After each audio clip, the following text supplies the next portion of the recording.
अलीगढ़ के थाना टप्पल इलाके में 2 दिन पूर्व पन्ना लाल नाम के युवक के द्वारा बैंक से 1,20,000 निकाल कर लाने के बाद अज्ञात बाइक सवारों के विरुद्ध आंखों में मिर्ची झोंककर लूट करने का मुकदमा दर्ज करने का अभियान पंजीकृत कराया गया था। इस पर पुलिस ने वादी के बयान के साथ ही अन्य सबूतों को जब मिलान किया तो पाया गया युवक कर्जदारों से बचने के लिए लूट की झूठी सूचना दर्ज कराई है, जिसके आधार पर पुलिस ने वादी के द्वारा दर्ज कराई गई एफआईआर को निरस्त कर वादी को गिरफ्तार कर लिया और जिस रकम के लूटने का दावा किया गया था वह भी बरामद कर ली गई।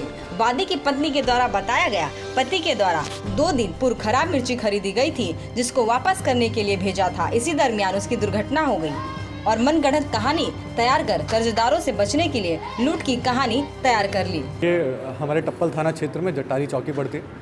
जट्टारी चौकी में एक गाँव है पलसेड़ा, वहीं के एक रहने वाले हैं, मुन्ना नाम है उनका। उन्होंने बताया था 15 तारीख को कि उनके साथ दिन में वो जा रहे थे बैंक से 1,20,000 रुपये निकाल कर, तभी उनके साथ 3 अज्ञात मोटरसाइकिल सवारों ने मिर्ची फेंक कर उनके साथ 1,20,000 रुपये की लूट की है।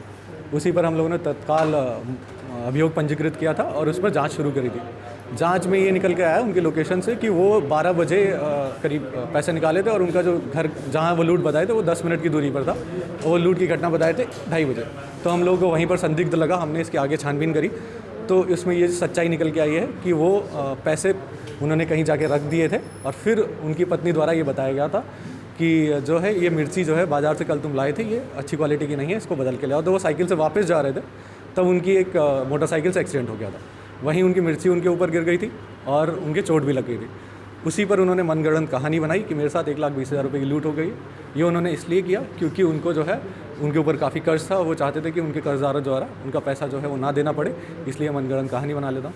उस पर हम लोगों ने जब उनसे कल ये पूरी छानबीन और सब कुछ एविडेंस कलेक्ट करने के बाद इंटरोगेट जब उनको किया तो उन्होंने इस सच्चाई को कबूल किया और उनके द्वारा जो है जो मुकदमा लिखाया था हमने निरस्त कराकर उनके ऊपर झूठी सूचना देने का मुकदमा पंजीकृत कर लिया।